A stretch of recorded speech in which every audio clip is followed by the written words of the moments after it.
골로새서 1장 24절로 29절 말씀입니다.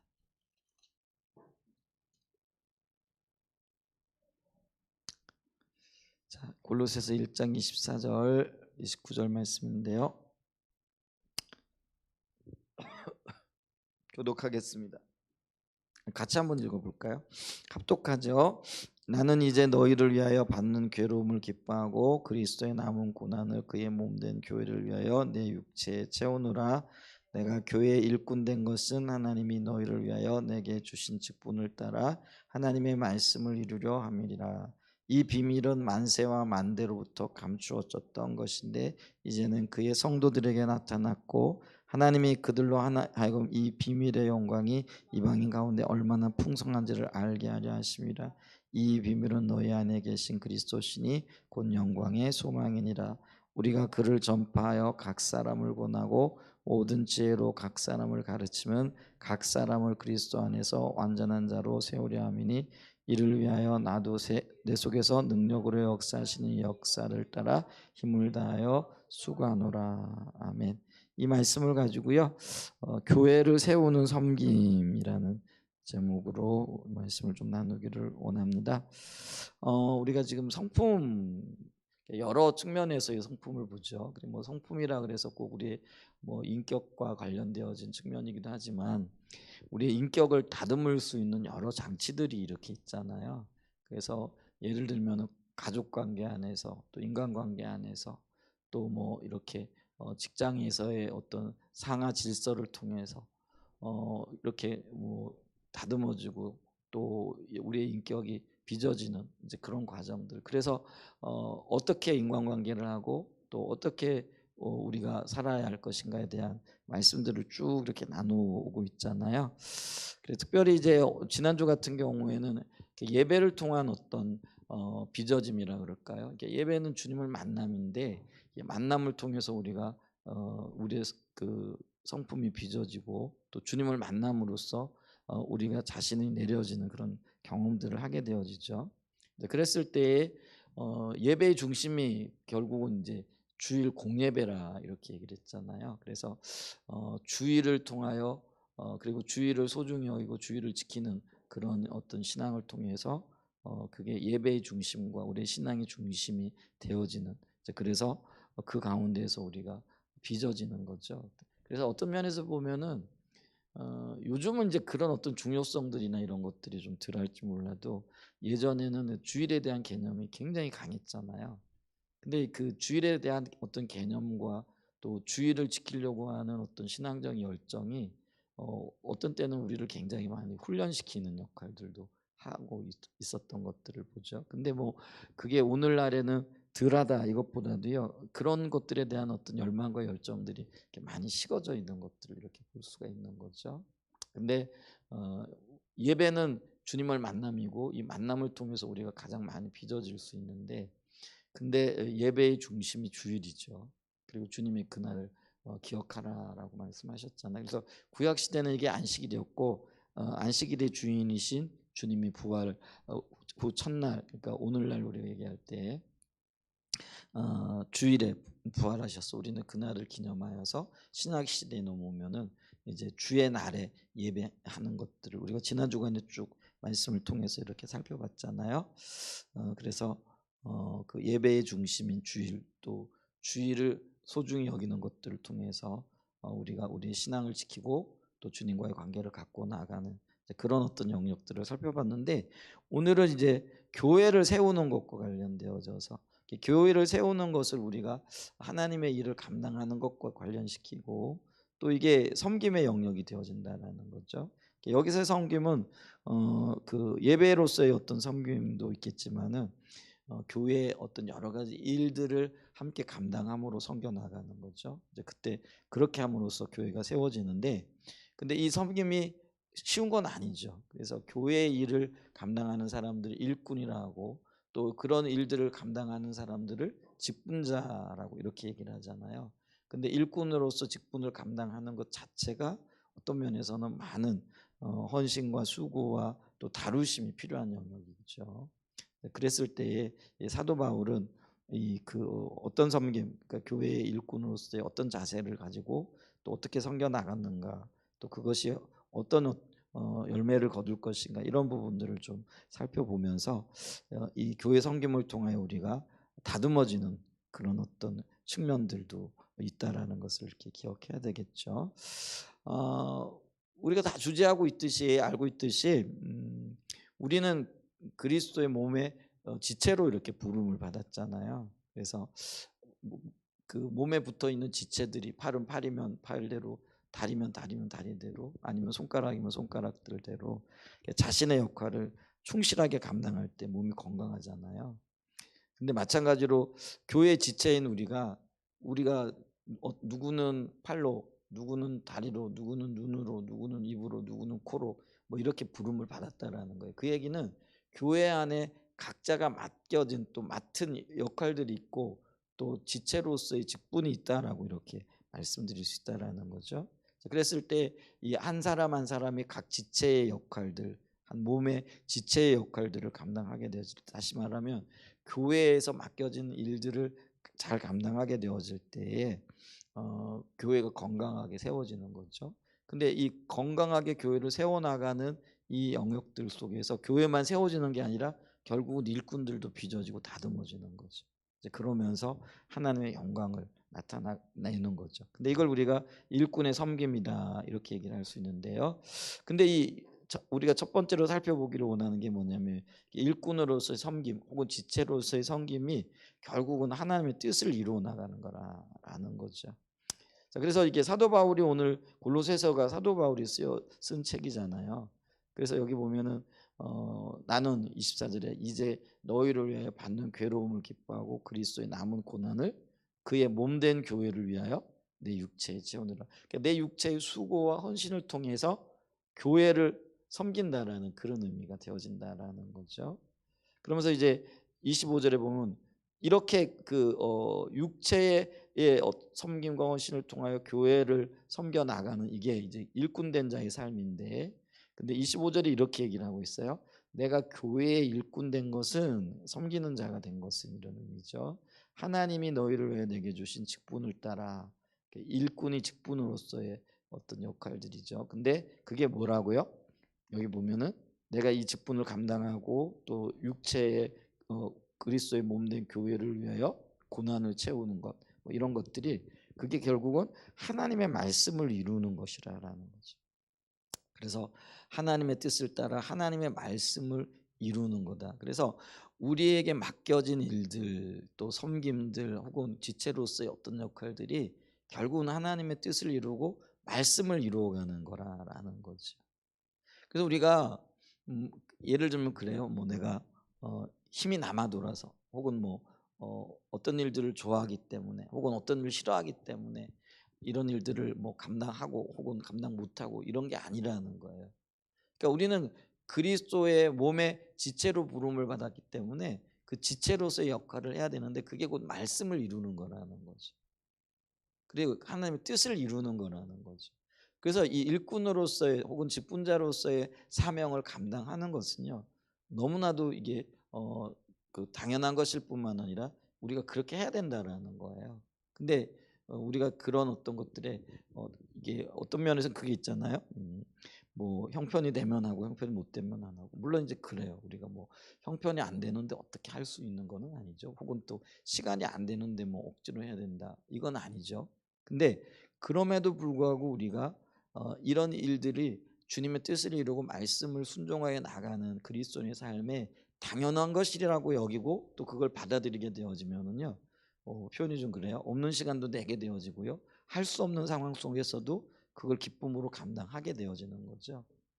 그럴 때 우리가 그게 시간도 나는 거고요, 또 어떤 환경도 주어지는 거고요, 또 그런 어떤 것들을 통해서 우리가 주님의 어떤 명령을 순종하는 거고 뜻을 이루어가는 것이 되어진다라는 것이죠. 그래서 우리는 그리스도의 지체로서 하나님의 명령을 잘 순종하는 자가 되어져야 된다라는 거죠. 그걸 우리가 이 일꾼이라는 용어 속에서도 볼 수가 있어요. 이 일꾼이라는 이 뜻은 헬라어로 디아코노스라는 단어예요. 근데 이 디아코노스라는 단어는 주인의 명령을 잘 수행하는 자라는 그런 의미가 있어요. 그러니까 주님이 우리에게 주님의 일을 맡기셨어요. 아까도 얘기했듯이 몸된 그리스도의 몸된 지체로 우리를 부르셨다라는 거예요.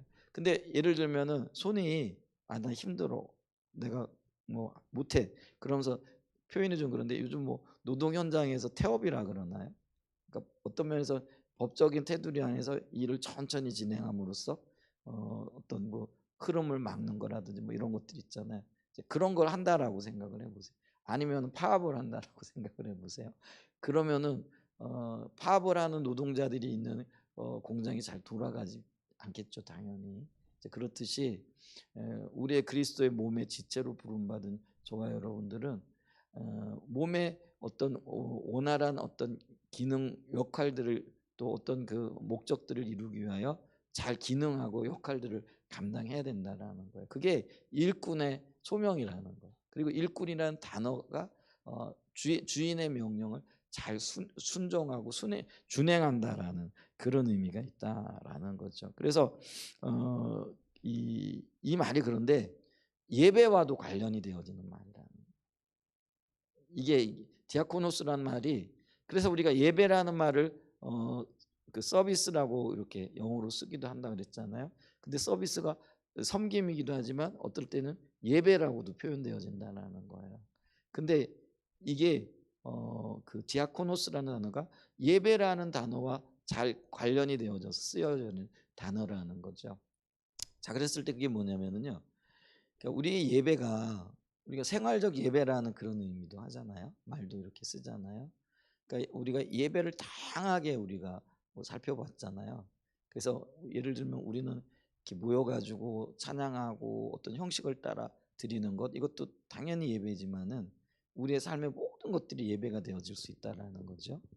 근데 이게 디아코노스, 주인의 말을 잘 순종하고 지키는 이런 의미와 관련되어졌을 때에 우리가 주의 뜻을 잘 이루는 그런 어떤 주의 목적을 이루기 위하여 잘 기능하는 것, 혹은 또 잘 뭐라 그럴까요? 역할을 감당하는 것, 이게 이제 일꾼의 의미인데 그게 예배자로서의 삶이라는 것이죠. 그러니까 어떤 면에서 보면 교회의 모든 활동들 뿐만 아니라 우리 삶의 모든 활동들이 그 예배라고 이렇게 얘기할 수 있잖아요. 그러면은 밥하는 것도 예배고, 청소하는 것도 예배고, 화장실 청소하는 것도 예배고, 계단 뭐 청소하는 것도 예배고, 주일 아이들 섬기는 것도 예배고, 이 모든 것들이 예배와 관련되어집니다. 왜냐하면 교회가 건강하도록 잘 돌아갈 수 있도록, 그리고 하나님의 뜻이 이루어질 수 있도록, 그게 하나의 목적이란다면 그 목적을 이루어 나가는 역할들을 잘 수행해 나가는 사람들이 바로 이 일꾼이라고 이렇게 얘기하는 거죠. 자, 그런 측면에서 보게 되어지면은 이 일꾼은요, 하나님의 오묘한 계획을 따라 움직이는 사람들이라는 거죠. 이 하나님의 오묘한 계획, 이거를 26절에 뭐냐면은요, 비밀이라 이렇게 얘기해요. 이 비밀이라. 이게 다 알려진 것 같은데 근데 사도 바울은 이걸 비밀이라고 얘기를 합니다. 그럼 비밀은 다 아는 것 같은데 모르는 게 있다라는 거예요. 일꾼의 이 어떤 역할들 혹은 일꾼의 삶을 통하여 이루어오는 것, 이게 이제 하나님의 말씀을 이루는 거는데 이게 직분자들이 하는 거잖아요. 근데 이 직분자들은요, 세상이 모르는 비밀이 있더라는 거예요. 자, 세상적인 관점에서 보면은 일꾼은 왜 일해요? 먹고 살기 위해서, 표현이 좀 그래요. 내가 일한 만큼의 어떤 노동력을 제공하고 그 노동력에 따른 어떤 대가를 받는 거죠. 목적이 그거라는 거예요. 근데 그리스도와 나 사이의 일꾼의 의미는요, 내가 원하는 어떤 것을 얻기 위한 수단으로서의 어떤 노동력을 제공하고 또뭐 하나님으로부터 뭘 얻어내기 위한 게 아니라는 거예요. 그럼 뭐예요? 우리가 아들로서 또 자녀로서, 그래서 이 자녀의 관점에서 아버지의 일이 내 일이 되어지는 게 우리 주님이 사역을 하시는 비밀 중에 하나가 그거잖아요. 왜 사역을 하세요? 어, 아들이 아버지를 사랑하기 때문에. 그러면 아버지가 아들에게 아버지의 비밀을 보여주는 거잖아요. 근데 이 관계가 비밀의 관계라는 거죠. 그러니까 사도 바울은요, 자신이 정말 주님의 그 교회를 세우고 하나님의 목적이 이루어지는 이 일에 자신의 모든 것들이 드려짐에도 불구하고 그게 전혀 뭐라 그럴까요? 이렇게 허비된다든지 아니면 손해를 본다든지 아니면은 헌신하는 거라든지 이런 개념이 없는 거예요. 그냥 그게 하나님의 일이기 때문에 어, 최선을 다해서 혹은 자기 모든 것으로 그 일에 동참하는 거죠. 근데 이거는 세상 사람들이 알지 못하는 비밀이라는 거. 그러니까 사도 바울과 하나님 사이에만 있는 은밀하고도 비밀한 그런 것들이 되어진다라는 거죠. 근데 여기 보세요. 26절에 보게 되어지면은 이 비밀은 만세와 만대로부터 감추어졌다 이렇게 얘기를 하는 거죠. 그래서 이 그 일꾼은 하나님의 온전한 계획에 따라 그 계획을 이루어가고 움직이는 사람을 얘기를 하는데 그래서 이 비밀 관계에 있기 때문에 이 일꾼은 고난과 역경을 두려워하지 않는다라는 거죠. 그리고 그걸 마다하지 않는다라는 거죠. 그리고 삶의 가장 우선순위에 이걸 둔다라는 거죠. 어, 그래서 이 바울은 좋은 환경이 아니고 가장 어려운 환경 가운데 그리고 상황 가운데에서도 자기에게 주어진 역할들을 100% 아니 200% 감당했던 것들을 이렇게 보는 거죠. 자, 그래서 이 사도 바울이 내가 일꾼 된 것은 너희를 위하여 내게 주신 직분을 따라 하나님의 말씀을 이루려 하는 거다라고 이렇게 고백하는 것들을 이렇게 볼 때에 이 하나님의 뜻을 이루는 것 그게 일꾼의 어떤 오묘한 그 섭리 혹은 비밀을 따라서 이 일들을 감당해내는 것 이것이 바로 하나님의 말씀을 잘 이루는 것이다 성취하는 것이다라는 거죠. 그리고 이렇게 하나님의 말씀을 성취해 나가게 되어지면서 결과적으로 교회도 더 건강하게 되어지고 또 교회가 그 뭐라 할까요? 하나님 보시기에 건강한 교회로 세워지는 거죠. 그래서 우리가 이 그 일꾼의 역할을 참 감당하게 되어질 때 교회를 섬기게 되어지고 교회가 아름답게 세워지게 되어지는 역사가 있다라는 거죠. 자, 그래서 우리가 교회 일꾼으로 부름 받은 것은 우리의 섬김을 통해서 하나님의 뜻을 이루어가고 또 그것을 통해서 교회가 또 한편으로 아름답게 세워지는. 근데 이제 여기 아까도 말씀드렸지만은요, 이런 일들을 감당해 나가게 되어질 때 고난과 역경이 일꾼에게 있는데 그 고난과 역경을 능히 감당해 나가야 된다라는 거죠. 이제 그럴 때 여기서 하나님의 뜻이 이루어지고요. 또 내면적으로는요. 이 고난과 역경 혹은 일꾼으로서의 역할을 감당하게 되어질 때에 우리 자신이 이렇게 빚어지는 거죠. 근데 가만히 있거나요. 아니면 소극적인 자세로 일관하게 되어지면은요. 빚어질 기회가 없는 거죠. 그래서 지난 주간에 가나안 성도 뭐 이런 얘기가 가나안 성도가 안 나가 뭐 이런 성도라고 얘기하잖아요. 근데 이제 안 나가는 성도들을 보게 되어지면 나름의 이유가 있어요. 그게 뭐냐면은 그 은혜가 안 된다 뭐 이렇게 얘기하는 분들도 있고요. 또 어떤 면에서 보게 되어지면은 그 어떤 뭐 본을 못 봤다 그럴까요? 그리고 교회에 어떤 영향력을 주고받는 것 이런 것도 또 귀찮은 뭐 그럴 수도 있고요. 또한 여러 가지 다양한 어떤 이유가 있을 수가 있잖아요. 근데 이제 문제는 뭐냐면요. 그런 다양한 이유가 있음에도 불구하고 그 자리에 있게 되어지면은요. 그때 절대로 그분은 빚어지지는 않아요. 세워지지는 않는다라는 거. 그러니까 그 얘기는 뭐냐면 하나님의 목적이 그분의 삶 그러니까 그 성도의 삶을 통해서 이루어지지 않는다라는 거. 그러니까 하나님의 목적이 뭐예요? 성도의 빚어짐에 있잖아요. 나중에 보게 되어질 텐데 장성한 분량이 있다라는 거죠. 근데 모르겠어요. 예를 들면 뭐 교회 안 나가면은 영상으로 예배를 드린다든지 뭐 영상으로 예배를 드리게 되어지면 그것보다 편한 건 없겠죠. 근데 한편으로는 또 뭐냐면은 고급의 혹은 양질의 어떤 설교를 들을 수가 있을지도 모르겠어요. 왜냐면은 대부분 뭐 큰 교회에 그 영상으로 예배드리거나 뭐 유튜브로 예배를 드리겠죠. 그러면은 뭐 예를 들면은 조그만 교회에 나가서 조그만 교회 목사님, 뭐 표현이 조그만 교회 목사님이라고 다 그런 건 아니겠지만은 설교를 듣는 것과 큰 교회 목사님 잘 갖춰지고 뿐만 아니라 공부도 많이 한 설교를 듣는 것, 뭐 단순 비교를 해보게 되어지면은 훨씬 더 어떤 지식적으로는요 얻을 게 많을지 모르겠어요, 그죠? 근데 그 많은 지식이 실제가 되어지지 않는다라는 거, 빚어지지 않는다는 거. 성도가 빚어지는 거는요 화려한 말에 있는 게 아니에요. 주님의 뜻을 이루어가고 그 뜻대로 살고자 하는 몸부림 가운데 빚어지는 거거든요. 근데 이렇게 몸부림치게 되어지면은 당연히 어떤 면에서 갈등이 있을 수 있고요. 어떤 면에서는 교회 안에서의 어떤 어려움들이 있을 수 있겠죠. 근데 실상은 그런 것들을 통해서 내가 주님이 원하시는 하나님의 백성으로 빚어지게 되어지는 그런 놀라운 역사가 있는 거죠. 그러면서 하나님의 목적과 하나님의 뜻이 이루어져 가게 되어지는 거죠. 그래서 어떤 일이 있어도요, 뭐라 그럴까요? 고민을 하고 갈등을 해도요, 교회 안에서 해야 됩니다. 예배를 드려가면서 해야 된다는 거죠. 그리고 그 지체들과 부딪혀 가면서 해야 된다는. 저 지체는 마음에 안 들어, 이 지체는 내 취향이 아니야. 뭐 이게 아니고요. 뭐 취향이 같으려면은 뭐 취미생활 하는 데가 있으면 되지. 뭐 같은 취미 가진 사람들하고 어울리면 되잖아요. 근데 그게 아니라는 거예요. 교회는 하나님의 의도 가운데 다양한 사람들을 모아놓은 거죠.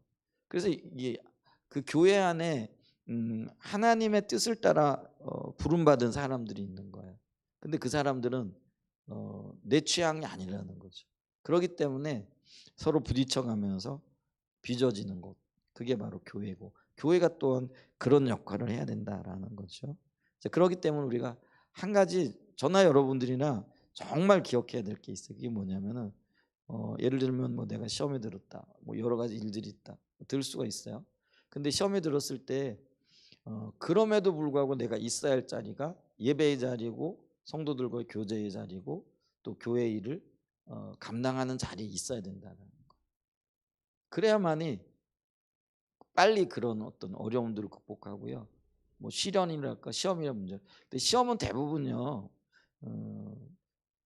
우리는 이제 그리스도인의 관점은 뭐냐면 저 사람이 문제야 이거거든요. 근데 그리스도인의 관점은 그렇게 되어졌었는데 그럼 뭐예요? 내 문제라고 봐야 된다는 거죠. 근데 객관적으로 봤을 때 상대방이 99% 문제가 있을 수 있어요. 나한테는 1% 정도밖에 없을 수 있어요. 그래도 우리 믿는 사람들은요 1%를 100으로 봐야 돼. 아멘. 그게 하나님의 관점이에요. 그래서 내 자신을 보면서 주님 앞에 몸부림하고 또 주님의 뜻이 이루어지기를 혹은 주님 앞에서 빚어지기를 고민하고 고심하는 그런 그게 성경적인 관점이고 하나님이 우리를 다듬어 가시는 방법이라는 거예요. 그러니까 내가 변하기 전에는요 절대로 하나님의 이 다루심의 손길이 끝나지 않아요. 우리는 저 사람이 변해야 내가 편해질 것 같죠? 아니요. 내가 바뀌고 내가 변해야 하나님이 다음 단계를 열어가시는 거예요. 그게 성경적인 가르침이고요. 주님의 일하시는 방식이세요. 그걸 우리가 빨리 이해할 수 있는 그런 은혜가 있었으면 좀 좋겠습니다. 아멘. 그래서 우리는 섬김의 자리, 그게 하나님 뜻을 이루는 거다. 그게 예배가 되어졌던 아니면 봉사가 되어졌던 우리가 이 하나님의 뜻을 이루어가는 그 자리에 있어야 된다. 이렇게 말씀을 드리고요. 그다음에 이제 두 번째로 일꾼인 성도들은요. 결국은 그리스도의 풍성함을 전하는 자들이라는 거죠. 자, 그래서 여기 보면은 26절이 그 이 비밀 이렇게 얘기하는데 주님과 나 사이에 있는 비밀이고 더 근본적으로는요. 예수 그리스도가 우리의 비밀이 되어진다는 거예요. 그래서 내가 이 비밀을 맡은 자가 되어지고 이 비밀을 전하는 자가 되어져야 된다라는 거죠. 그래서 예수 그리스도를 통해서 우리를 하나님의 백성으로 삼으신 것이 바로 하나님의 비밀이다라는 거죠. 그래서 이 비밀의 풍성함이 그리스도 안에서 그리스도를 통해서 주어진 구원의 복과 유익을 의미한다라는 거죠. 그래서 이거는 세상 사람들이 모르는 거죠. 예수 안에 있는 생명, 예수 안에 있는 구원의 기쁨, 예수 안에 있는 그 즐거움이죠. 그래서 여러분 보세요. 예수 안에서 우리는요, 없어도 행복하잖아요. 예수 안에서 땀을 흘리면서도 거기에 기쁨이 있는 거잖아요. 그래서 이 사도 바울이 아까 우리 고린도 후서 11장 같은데, 고린도 전서군요. 11장 같은데 이렇게 가게 되어지면 사도 바울이 겪었던 참 많은 고난들을 얘기를 하잖아요. 그런데 그 사도 바울은 그게 기쁨이었다라는 거죠. 그게 비밀이라는 거죠. 그러니까 예수 안에서 발견되어지는, 이제 근데 그게 내게는요 더할 것 없는 기쁨이고 부요함이라는 거죠. 근데 이 비밀을 전하는 것, 이게 어떤 면에서는 일꾼인 우리가 주님을 섬기는 최고의 섬김이 되어지고, 그리고 이걸 전하고 이걸 나누게 되어질 때 사도 바울 같은 경우에는 어떤 면에서 말할 수 없는 고난이 이렇게 따랐던 것을 보죠. 근데 그 고난이 고난이 아니라요. 사도 바울이 나중에 그렇게 그러잖아요. 어, 그, 어, 그 내게 많은 내가 많은 수고를 하였는데 그게 주님의 은혜였다라고 이렇게 얘기를 하잖아요. 그러니까 이게 비밀이라는 거죠. 예수 그리스도 안에서 많은 수고를 했는데 그게 은혜로 보여지고 그 은혜로 귀결되어지는 것, 그게 얼마나 큰 풍성함이고 얼마나 큰 기쁨인가, 이런 것들을 우리가 발견하게 되어진다라는 거죠. 그래서 이 비밀을 깨닫고 우리가 그리스도를 섬기는 일꾼으로서 이 비밀을 전하는 자, 다른 말로 얘기하면 그리스도 안에 있는 복과 유익, 그 기쁨을 전하는 자들, 그게 일꾼으로서 우리가 해야 될 일이라는 거죠. 그래서 여기 보면 26절에도 이렇게 얘기를 하잖아요. 이 비밀은 만세와 만대로부터 감추어졌던 것인데 이제는 그의 성도들에게 나타났다라고 이렇게 얘기를 하고 있습니다. 그래서 이 비밀을 전함으로써 또 어떤 열매들이 맺어지게 되어지느냐면요. 자, 27절에 이렇게 보세요. 하나님이 그들로 하여금 이 비밀의 영광이 이방인 가운데 얼마나 풍성한지를 알게 그러니까 일꾼이 해야 될 일이 이거라는 거죠. 이방인들에게 그 풍성함을 전해서 알게 한다라는 거죠. 그래서 이 비밀은 너희 안에 계신 그리스도시니, 그래 비밀이 예수라는 거죠. 그리고 그게 예수 안에 있는 복과 유익인데 그게 우리의 영광과 소망이 되어진다라는 거죠. 그러면서 우리가 해야 될 일이 궁극적인 섬김의 궁극적인 목적이 뭐가 되냐면은요, 각 사람을 그 그리스도께 헌신된 자로 온전히 헌신한 자로 세우는 것이라는 거죠. 28절 좀 볼까요? 우리가 그를 전파하여 이렇게 얘기를 하죠. 비밀을 전파함으로, 그 비밀, 그러니까 그리스도 안에 있는 영광과 소망, 복과 유익을 소망을 전파함으로 각 사람을 권하여 각 사람에게 모든 지혜로 각 사람을 가르침은 각 사람을 그리스도 안에서 뭐로 세우려 한다고요? 완전한 자로 세우려고 합니다. 이렇게 얘기를 한다라는 거죠. 여기서 전파한다라는 이 말은요, 공적인 권위를 가진 선포라는 거예요. 그러니까 예수 그리스도를 전하는 것이 우리가 그냥 말로 사사리 전하는 것 같지만은 이게 공적인 뭐랄까요, 능력이 있는, 그러니까 공적인 진리라는 거죠. 그래서 이 공적인 진리를 전함으로써 그들이 이 공적인 진리로 인한 온전한 구원을 맛보게 되어지고 온전하게 빚어지게 되어진다라는 것이죠. 근데 이제 우리의 모든 가르침이요, 사실은 모든 사람이 따라야 할 진리인 거죠. 근데 요즘은 이제 이 공적인 진리가 개인적이고 또 어떤 면에서는 선호하는 어떤 것으로 이렇게 뭐랄까요, 이게 격화되어졌다라고 그럴까요? 그리고 그게 오늘날 이게 그 자연주의자들이 기독교를 어떤 면에서는요, 제외시키고자 하는 이제 그런 어떤 엄청난 계획들을 가지고, 그래서 이 공적인 영역, 사적인 영역, 그래서 사실은 그리스도 안에서 선포되어진 모든 진리가 공적입니다. 공적이라는 건 모든 사람들에게 그게 적용되어져야 된다라는 거예요. 그러니까 이 하나님의 진리의 말씀은요, 말 그대로 진리이기 때문에 예수 믿는 사람들에게만 해당되어지고 안 믿는 사람들에게는 해당이 안 되는 그런 얘기가 아니라는 거예요. 근데 오늘날 세상은 뭐예요? 그거 너희들끼리나 믿어라. 그래서 이 공적인 진리를 사적인 진리로, 가치의 영역으로, 개인의 어떤 선호하는 영역으로 떨어뜨려 버렸다라는 거죠. 그리고 우리가 말을 하면 너 예수 믿는 사람이니까 그런 얘기를 하는데 그거 너희들끼리나 하지 우리한테 그거 가지고 오지 마라. 이렇게 되어져 버렸다라는 거예요. 그래서 더 이상 어떤 그리스도인의 윤리 이걸 말하잖아요. 그러면은 그건 어리석은 걸로 취급을 해버리는 이제 그런 시대가 되어졌다라는 거예요. 근데 여러분 어, 그렇게 시대가 흘러갔다라고 할지라도 분명한 거는 하나님의 말씀은요 공적인 진리라는 거예요. 단 하나도 땅에 떨어지지 않는다라는. 근데 그거는 우리만 믿어야 할 것이 아니라 세상 모든 사람들이 믿어야 될 진리라는 거죠. 그러면 믿어야 될 진리를 거부하게 되어질 때 그에 따르는 당연한 심판이 있을 겁니다. 근데 그 심판을 우리는 믿는 사람들은 알아요. 근데 안 믿는 사람들은 그 자체를 모르고 있다라는 거죠.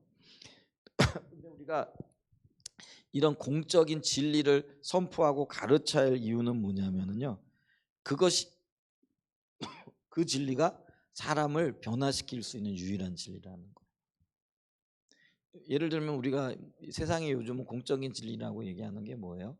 정치적인 어떤 언어들, 뭐 법, 뭐 이런 것들이잖아요. 근데 법이 사람을 바꾸느냐? 그들이 말하고 있는 공적인 진리라고 얘기하는 것들이 법이 사람을 바꾸고 경제의 어떤 어떤 법칙들이나 경제의 어떤 언어들이 사람을 바꾸느냐? 못 바꿔요. 근데 우리가 사람을 진정으로 변화시킬 수 있는 거는 우리가 얘기하는 하나님의 진리, 이 공적인 진리 이것밖에 없다라는 거예요. 근데 이런 진리를 전함으로써 사람들을 온전하게 세운다, 흠없는 자로 세운다라는 거죠. 그래서 이 완전하다라는 거는 텔레로이스라는 그런 단어인데요. 뭐 도덕적으로 완전하다 이게 아니에요. 하나님과 연결되어져 있어 생명을 가졌다라는 것을 의미하고요. 그리고 이 텔레로이스란 말은 목적과도 관련되어져 있어요. 근데 그 하나님의 목적이 뭐냐면은요. 그리스도의 장성한 분량, 그게 온전한 거예요. 우리 주님이 이 땅에 오셔서 온전한 죄 없으신 자로서 하나님의 뜻을 온전히 이룬 자잖아요. 그러니까 하나님이 우리를 공적인 진리를 통하여 변화시키기를 원하시는 게 이 자리까지 가기를 원해요. 그러니까 하나님의 목적이 뭐예요? 목적을 이루어가는 텔레로이스라는 단어가 완전이라는 말 속에 그런 의미가 있다라고 얘기를 했는데요. 하나님의 목적을 이루는 자로 세우기를 원한다라는 거죠. 그래서 성도의 궁극적인 목적은요. 그리스도와 연합함으로써 주님이 온전하신 것처럼 우리도 온전하게 되어지는 그 온전함을 얻게 하려고 하는데 있다라는 거죠. 그래서 28절에도 보세요. 마지막에 우리가 그를 전파하여 각 사람을 권하고 모든 지혜로 각 사람을 가르침은 공적인 진리를 선포하는 것은 각 사람을 그리스도 안에서 완전한 자로 세우려 함이리다 이렇게 얘기한다는 거죠. 주님의 목적이 이루어진 자, 목적을 이루어가는 자 이렇게 세우길 원하신다라는 것이죠. 자, 그러므로 우리는 이런 하나님의 목적을 이루기 위하여 어떤 태도와 자세를 가지고 그러면은 이 하나님께서 우리에게 맡기준 일, 그 섬김의 일을 감당해 나가야 되는가 했을 때에 이제 그게 29절에 나와 있잖아요. 그래서 뭐냐면은 29절에 이렇게 얘기를 하죠. 이를 위하여 이 완전한 자로서의 하나님의 목적을 성취하고 일꾼된 자로서 섬김을 통하여 빚어지고 또 빚어 나가는 그 일들을 그런 의미겠죠. 그러면서 나도 내 속에서 능력으로 역사하시는 이의 역사를 따라 이렇게 얘기를 한다라는 것이죠. 그래서 여기 보면은 이 일을 이루기 위하여 내 속에서 능력으로 역사하시는 그분이 누구죠? 성령이시라는 거죠. 그래서 성령의 일하심을 따라 그리고 성령의 인도하심을 보고 우리 주님이 하나님의 행하심을 보고 따랐듯이 우리도 주의 일을 감당하는 영역에 있어서 성령이 행하심을 보고 따라가야 되는데 어떻게 따라가는 거예요? 힘을 다하여 수고하노라 이렇게 얘기한다는 거죠. 그래서 사도 바울이 내가 다른 사도들보다도 더 많이 수고했다라고 이렇게 얘기를 하잖아요. 우리 뭐 베드로나 뭐 예수님의 제자들 이렇게 보면은요, 그들의 섬김이 탁월하거든요. 어, 우리의 어떤 뭐 관점에서 보면은요, 도저히 따라갈 수 없는. 근데 어디까지 갔느냐면 그들이 다 순교의 제물로 가잖아요. 그러니까 순교의 제물로 하나님 앞에 부름을 받는데, 근데 그들이 순교의 장소를 보면은요, 예를 들면 베드로는 로마까지 갔죠. 그 다음에 우리가 도마라고 얘기하는 우리 도마 알잖아요. 그분은 내려오는 성경에는 안 나와 있어요. 근데 교회 사에 의하게 되어지면 인도까지 갔다라. 12명의 사도들이 예루살렘에서 죽은 사도는 몇 안 돼요. 다 사역지에 혹은 선교지에. 여러분 그게 어떤 면에서 보면 얼마나 큰 열정과 열심으로 가지고 주의 증거를 또 주님의 말씀을 전하기 위해 갔겠느냐라는 거예요. 그러니까 이들의 수고가 결코 적지 않은 수고예요. 그러니까 생명을 내어놓는 그런 수고를 했다라는 거죠. 근데 사도 바울은 뭐라고 했냐면 내가 이 사도들보다 더 많이 애쓰고 수고했다. 그러니까 이 사도 바울이 얼마나 이런 일들을 이루기 위해 하나의 목적을 이루어 또 교회를 섬기기 위하여 일꾼으로서의 역할과 사명을 감당하기 위해서 애쓰고 힘썼겠느냐라는 거죠. 근데 그가 뭐라고 해요? 이 모든 수고가 나의 나된 것이 주의 은혜라 이렇게 얘기를 하는 거잖아요. 근데 은혜가 어떤 개념이라고요?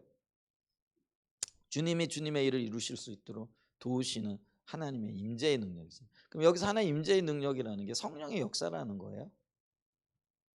그러니까 우리가요 교회를 섬기는 것 혹은 일꾼으로서의 어떤 주님의 일들을 감당해 나가는 것, 그게 예배가 되어졌던 봉사가 되어졌던 결국은 성령의 도우심이 필요하다라는 거죠. 내 힘으로 되어질 수 있는 게 아니라는 거죠. 근데 성령이 도우실 때 또 우리가 어떻게 해야 되는 거예요? 그 일에 우리가 할 수 있는 모든 것들. 그러니까 베드로는 로마까지 간 거예요. 그곳에서 십자가에 거꾸로 못 박혀 죽었고요. 요한도 반모섬에서 나중에 반모섬이 저기 어디예요? 그 터키 쪽에 있거든요. 유럽에 있거든요. 근데 예루살렘에서 거기가 어디라고요? 물론 로마도 그렇죠. 인도가 도대체 어디라고요? 오늘날의 관점에서 봤을 때도요. 그 거리는 굉장히 먼 거리예요. 비행기를 타고요. 뭐 적어도 6시간, 8시간 이렇게 가야 되는 거죠. 그렇게 먼 거리라는 거죠. 근데 거기까지 가서 순교를 당하는 거죠. 그 얘기는 뭐냐면요. 성령의 인도하심이 있었어요. 근데 그 성령 인도하심이 있으면요. 그에 따른 또 우리의 순종과 헌신과 수고도 필요하다라는 거. 근데 그럼에도 불구하고 그게 성령의 역사고 성령의 인도를 따라야만 된다라고 사도 바울이 지금 이야기하고 있더라고요. 그래서 사도 바울도 지금 이렇게 얘기를 하는 거예요. 역사하시는 성령의 인도하심을 따라 뭐하다고요? 힘을 다하여 수고하노라라고 이렇게 얘기하고 있다라는 거죠. 그래서 이 수고가요. 결국은 부딪힘을 드러내기도 하고요. 그러니까 막 이 열심히 전도하잖아요. 근데 그 전도를 할 때 많은 반대가 있기도 하고요. 또 많은 핍박이 있기도 하고요. 근데 이 핍박과 반대가 사도 바울 되게 하거든. 모든 게 잘 됐다 그러면 사도 바울은 빚어지지 않는 사람이었을 거예요. 근데 사도 바울의 생애는 참 많은 반대가 있었고 고난이 있었고요. 그 수고가 더디게 하는 요소들이 있었거든요. 근데 이 더뎌지는 수고의 더뎌짐을 통해서 사도 바울은 빚어지는 거죠. 자기를 부인할 수 있게 되고 자기의 무능을 보게 되어지고 그래서 자기 힘으로는 안 된다라는 것을 깨닫게 되어지고 그러면서 더 하나님 앞에 엎드리게 되어지고 더 간절함이 생기는 거죠. 그 모든 게 잘 풀리는 사람이 더 열정적으로 기도할까요? 아니면은 안 되는 사람이 더 애쓰고 기도할까요? 잘 모르겠죠. 안 해봐서. 근데 있잖아요. 잘 되는 사람은요. 그냥 뭐 자연이 혹은 뭐냐면 그냥 되는 줄 알아요. 근데 역경을 겪어본 사람들은요, 그게 그냥 되는 게 아니라는 걸 알기 때문에 더 간절함을 가지고 기도하는 거예요. 사도 바울도요, 그가 기도의 사람이죠. 그래서 그가 내가 그 다른 모든 사람들보다도 더 많이 방언으로 기도했다. 이 방언 기도가 굉장히 효과적이잖아요. 시간이 없을 때도 효과적이고요. 일하면서도 효과적이고요. 또 어떤 때는요, 생각을 단순하게 할 때도 굉장히 효과적이에요. 제가 이렇게 기도를 해보면요, 생각이 복잡해요. 특별히 어떤 것들을 놓고 있을 때 그때는 진짜 복잡해지거든요. 이것. 근데 방언으로 기도하면은요, 그런 것들이 단순해져요. 그래서 이 방언 기도가 굉장히 유익한데, 사도 바울이 내가 누구보다도 방언으로 많이 기도했다라는 거는요, 저는 그가 정말 기도할 게 많았던 사람이기 때문에 그 많은 기도를 통해 하나님의 뜻을 이루어갔다라는 것들을 이렇게 볼 수 있게 된다라는 거죠. 그래서 사도 바울이 성령의 역사를 따라 내가 힘을 다하여 수고한다. 그래서 우리의 행동이요, 때로는요, 우리의 말보다도 더 큰 목소리를 낼 수 있다라는 거죠.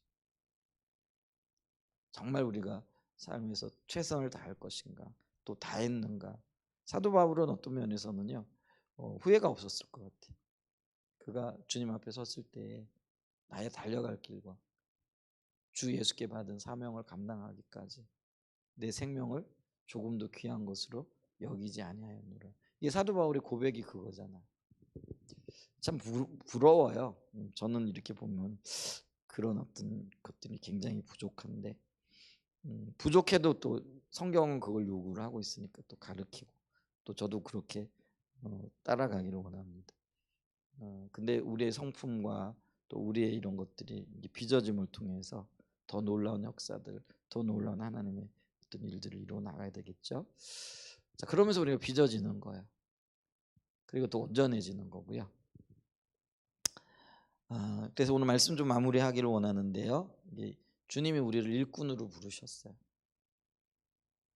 그래서 일꾼은 마치 주님의 비밀을 맡은 자로서 예수 그리스도를, 또 예수 그리스도의 목적을 전하는 자고, 그리고 그 목적을 이루어내는 거예요. 전파함을 통해서 공적인 진리를 전파함을 통해 가지고.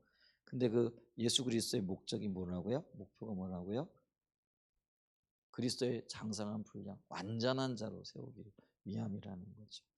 근데 그래서 그들로 하여금 이 비밀을 알게 하는데, 이게 그 성령의 인도를 따라 나가야 된다는 거죠.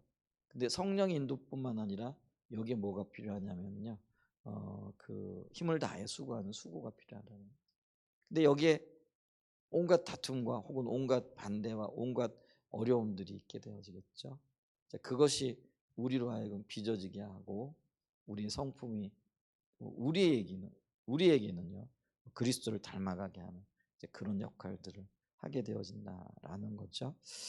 오늘 제가 그 충남대를 이렇게 다녀왔어요. 근데 좀 이제 부담스럽죠. 왜냐하면은 수요일 날 시간이 된다고 만나자고 이렇게 얘기를 하는데, 요번에 이제 지난번에 65기, 그러니까 3학년들 아이인데 한 친구를 만났는데 두 명이 더해져 가지고 부응했죠. 그죠? 감사하죠. 이렇게 만났어요. 근데 이제 마음이 굉장히 분주하고 그런 거예요. 왜냐하면 이제 뭐 예배도 있고, 또 여기 그 화암사거리하고 여기 오는데, 우리 여기 옥권사님도 계시지만 예전에 저기 다닐 때 6시간대가 굉장히 밀리는 시간이라고 그러더라고요. 그러니까 이제 저는 그 시간대는 뭐 거기에 가볼 기회나 이런 것들이 뭐 자주도 없고 거의 없었던 것 같으니까 교통에 대한 어떤 부담감도 있고, 그러면서 제가 이런 생각이 드는 거예요. 이제 밥을 먹으면서도 빨리 가야 되는데, 근데 수요일 날까지 이렇게 꼭 와가지고 이거 얘들을 만나야 되나? 뭐 밥 먹는 게 굉장히 중요한 일이긴 하지만은 뭐 꼭 뭐 그 뭐라 그럴까요? 물론 이제 그 어떤 신앙적인 얘기도 하고 또 그런 어떤 얘기들도 나누지만은 어 제 마음에 이제 그런 생각이 드는 거예요. 꼭 뭐 이게 수요일까지 여기 지금 이 바쁜 시간에 와가지고 얘들을 만나야 되고 얘들을 섬겨야 돼?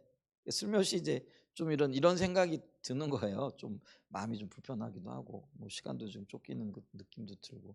그리고 또 시간 쫓긴다라는 것도 쫓기는 거지만은 사실 그러다 보니까 뭐 충분히 이야기할 수 있는 어떤 시간이나 환경도 안 되고 그 뭐 느긋하게 차라도 마시면서 좋은 자리를 찾아봐야 되는데 뭐 식당에 앉아가지고 밥 먹으면서 얘기를 해봐야 뭐 얼마나 하겠느냐라는 거죠. 근데 오늘 이 말씀을 보면서요. 그럼에도 불구하고 할 수 있는 최선의 시간이고 최선의 것들이면은 해 나가야 된다라는 거죠.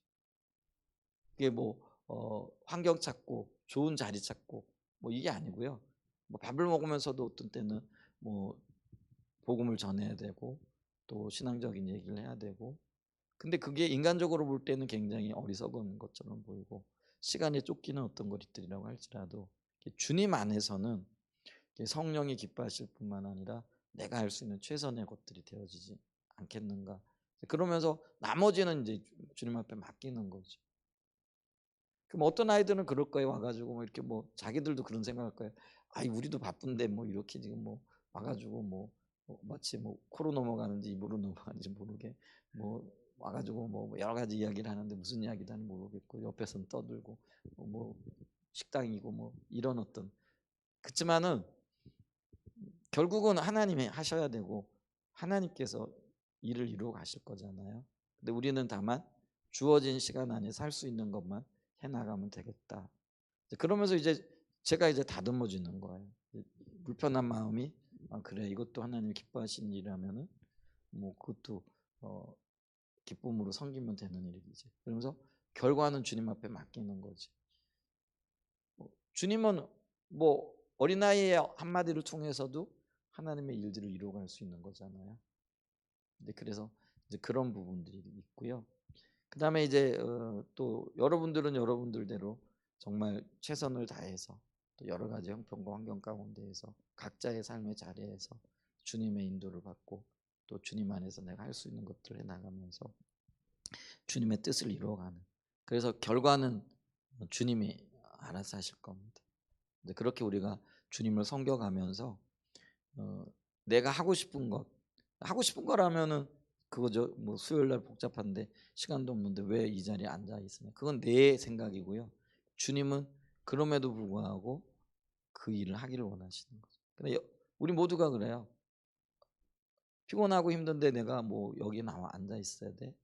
그건 우리의 생각이지만 하나님은 그 일을 통해서 우리를 빚으시고 하나님 뜻을 이루어 가신다라는 거죠.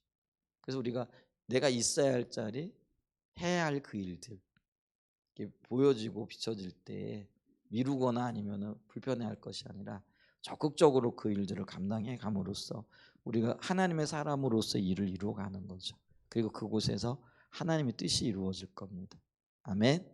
그 아름다운 역사들을 경험하는 그런 귀한 역사가 있으시기를 예수님의 이름으로 간절히 축복하고 축원드립니다. 기도하겠습니다.